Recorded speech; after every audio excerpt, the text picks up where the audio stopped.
Hi, it's James from Tabletop Gaming Guild, and today we're going to learn how to play Matches, which is going to be a 2 to 6 player game published by Thing 12 Games.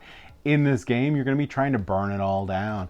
You're going to be trying to get as many fire tokens as you can by the end of the game, which is going to take over 4 rounds. The person with the most fire tokens at the end is going to win. So let's go ahead down to the table here, and I'm going to show you how to play Matches.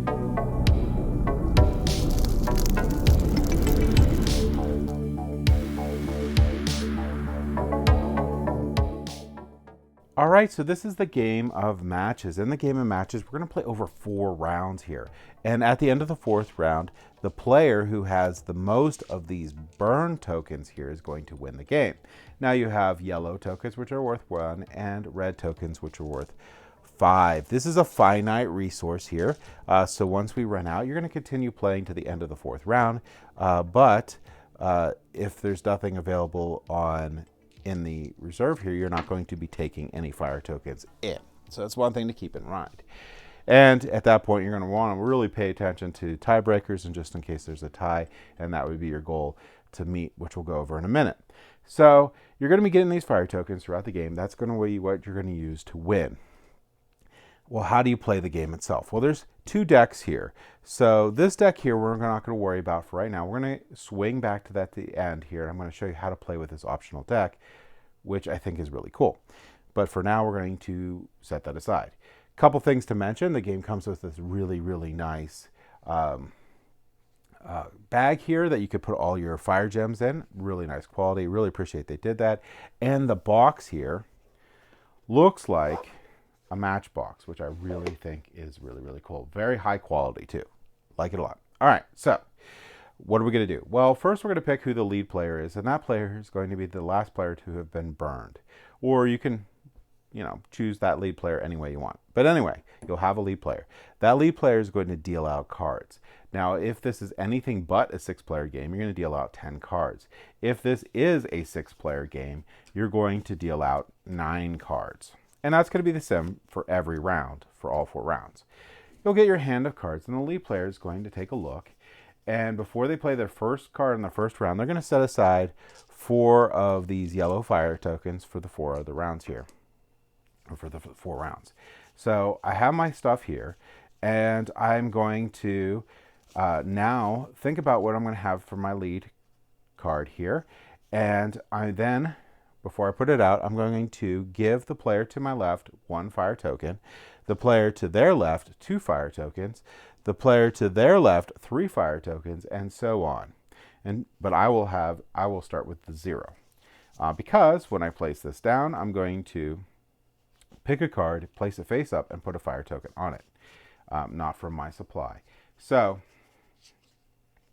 what I'm looking for here is during the game here, we are going to be trying to match the lead card that I put out. So if I put a 7 of matches, I'm going to want to be able to get that number 7 as much as possible. Or if I pick 9, I want to get it as much as possible. This card right here automatically matches the card that's out there. Now these cards will go 1 through 10. And just because I'm going to go ahead and pick the 7 because I seem to have a lot in there. Now I'll go ahead and put a fire token on that, and that'll start the round. And I'm going to be trying to stay in the game long enough to get all the fire tokens that come out. Now each player on their turn gets to make a couple different decisions. We're going to go clockwise, so the player to my left will go next. They can do 1 of 5 different things. They can place out a matching card, so a 7. If they do, we're going to put another fire token on it. The other thing they can do is put a pair down. Now, a pair doesn't actually have to be a pair. It could be any number on here, let's say set. But every set could give you fire tokens at the before the round's end, and we'll go over that in a second. So that's the second thing I can do. So the set here, or whatever number of cards, will equal the card that's out there. The third thing I can do is I can place out this card right here, and this auto matches this, and it's a single card. So anytime you do a single card, you're going to put another fire token on it. That stays in the middle. These cards will stay in front of those players because they are important.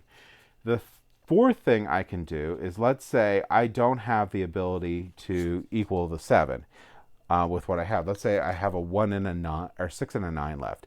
I can place this 6 out, and place this card face down. So this is going to be, and this is going to be, these face down cards are going to count as 1. So this would be 7. And I could do that with more if I needed to. Like if I had this 4 instead, and I didn't have anything else that was good, I could place down 3 to equal the 7.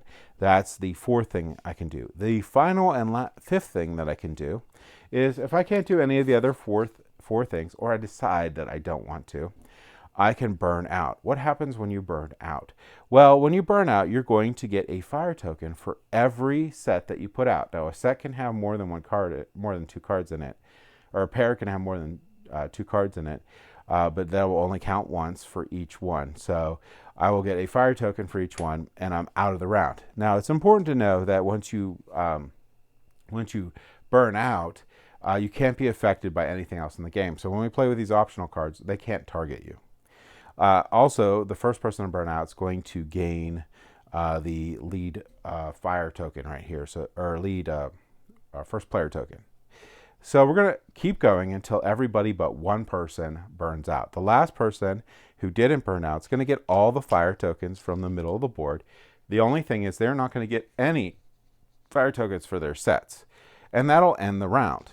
So after the round's ended, we're going to discard all the cards and put them in the discard pile. And the person who first burned out, which gained this first player token, will be the first player. Since they were the first to burn out, they will also get a fire token, and they're going to deal out the cards. So they'll deal out cards. So again, if it's anything but a 6-player game, you're going to deal 10 cards out to each player. If it's a 6-player game, you're going to deal 9. And you're going to take a look. This lead player is going to take a look at their hand, and they're going to put out a card and then place a fire token on it. Now, that is going to start the round, and each other player is going to continue on like we did before, and we're going to go and we're going to complete 4 of these rounds. At the end of the 4th round, the player with the most fire tokens is going to win the game. Now, if there's a tie, the person who played the least amount of cards is going to win. If there's still a tie, the player who acquired the most fire tokens the last round will win. All right, so you can also play, that's the game. So you can play over 4 rounds, and it's a pseudo trick-taking game sort of thing going on with that.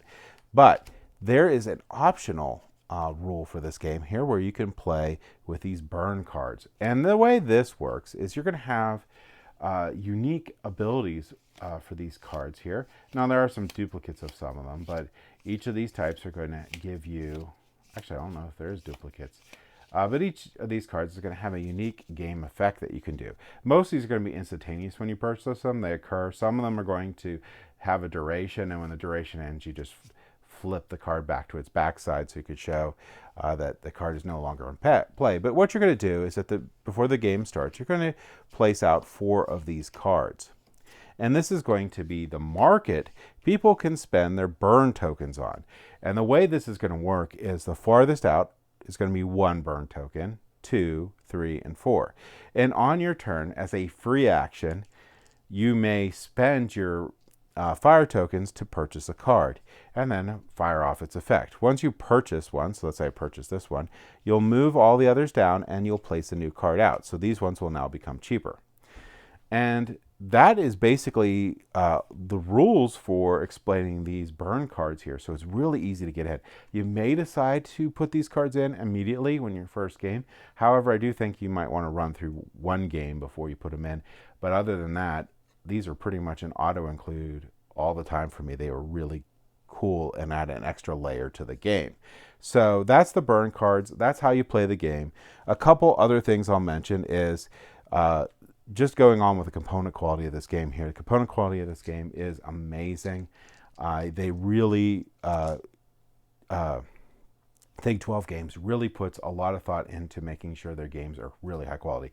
Love the first player token. These cards are really good quality.